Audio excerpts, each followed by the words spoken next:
Listen, y'all want to take a trip up to the cosmos? Yes.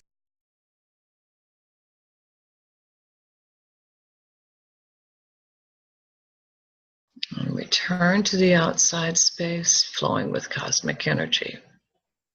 I love the stars. I feel more integrated in my body now. Wonderful. I do too, actually. I could feel exactly what you described happening for me as well. I loved the circular breathing part, and also how it kept requesting that we let the energy lift us up. And so for me, that was absolutely seamless. By the time we got into the light, taking us far out and into the stars, that was just felt really natural to fall into all of that. I really like the star, and even just before you said that there is love, as soon as you mentioned star and it's kind of calling you, and I instantly, thought, oh, it feels like home there, and I'm like instantly flying towards it, feeling really good and relaxed and merging with this light of the star immediately. And I feel that it was the right thing to do for me. It feels good. I feel, more life in my body in general. I feel very grounded because I ended up with like warmth and life, like very active energy in my hands and in my feet. And wonderful. Asking about landmarks, the first word that came to me was softness. And then when you again reminded us to take the landmark with us, and like the second word came, it's kind of soothing softness. It's very nice. Beautiful.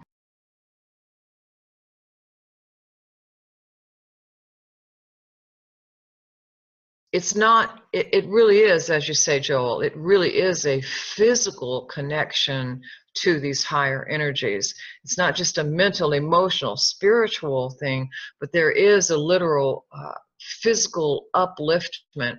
And Cayce said that, and I think this is becoming more mainstream as well, is that all illness, all disease is, and injury, they are a fall off of the normal frequencies. In other words, everything operates at specific frequencies of vibration throughout the body. Every organ has a different rate or oscillation. And when something happens, whether it's a flu bug or whether we stub the toe, then there's an electrical manifestation, a drop off, a decrease in the integrity of that vibration. And how do we restore that vibration? We connect with that light from which we come, that light that we're filled up with.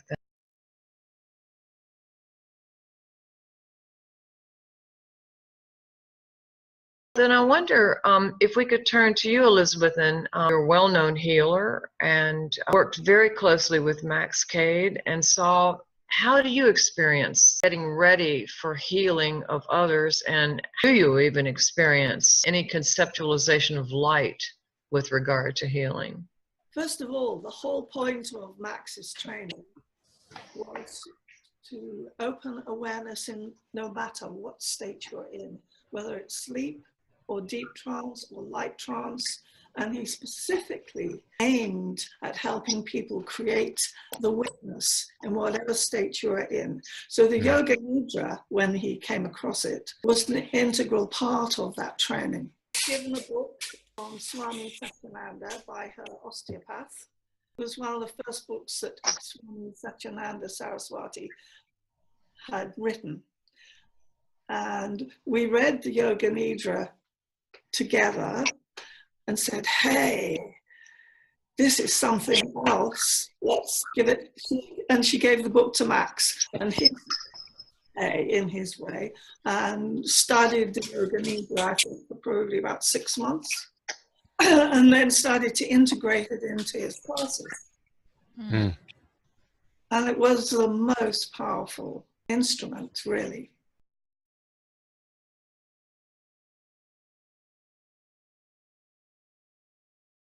So you bring them to you, and you're in a state of detachment, and then what happens? Do you feel anything arise in you that moves toward them, or does something move toward you, or do you feel anything?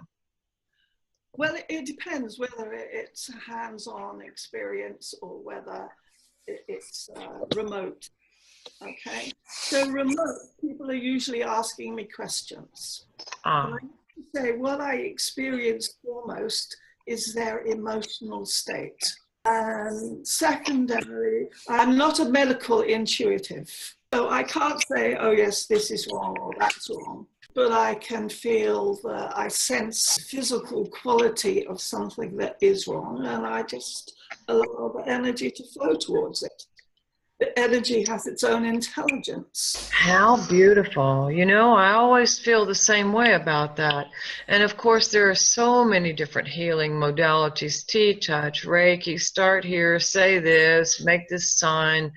And I always felt like, you know, all you have to do is want to help the person. And if within you that power exists or can be aroused, it's going to do it. It's going to know on its own how to accomplish that. Yeah, I don't think the power is within exactly. I reckon there's energy streams out there. I happen to connect with a particular one that helps particular people. I put myself in a state, it zooms through me, and it does what it can.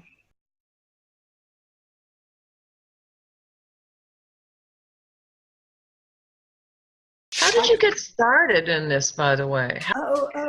Through Max's work, working with other healers, I kind of observed and absorbed, that's all. And because we worked with some of the greats in Britain, some of the really great ones who just had to touch people and they were cured. So who were these people? Who were they? Well, Rose Gladden was the greatest. Bruce McManaway, who actually wrote a book. Matthew Manning, who was very young at the time. We worked with Bruce's school, his students. We looked at their brainwaves, you know.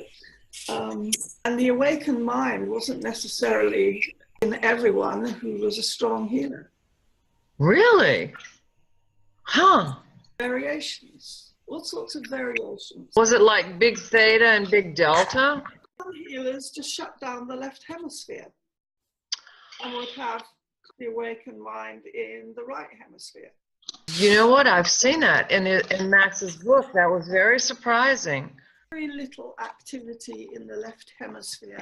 Maybe had the mind mirror not been of its time, and we would be using the instruments of today, we would record activity at that level. But in those days, no. So we just saw like almost a straight line. Just saw it, you know.